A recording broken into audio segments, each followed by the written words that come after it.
Главы государств обсудили вопросы региональной безопасности. Понедельник, 22 июля, Спутник. Как сообщает пресс-служба Кремля, президент России Владимир Путин провел телефонный разговор со своим таджикским коллегой Эмомали Рахмоном. Согласно сообщению, лидеры обсудили актуальные вопросы двусторонней повестки дня и ситуацию в Афганистане.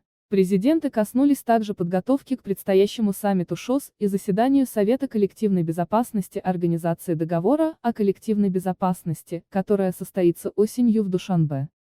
Отмечается, что переговоры инициировал Эмомали Рахмон. Как сообщает пресс-служба президента Таджикистана, особое внимание было уделено согласованию графиков встреч и контактов на высшем уровне, как на двусторонней основе, так и в рамках многостороннего сотрудничества.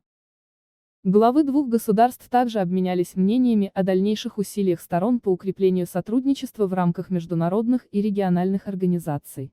В ходе телефонного разговора обсуждались также вопросы международной и региональной повестки дня, в том числе проблемы Афганистана.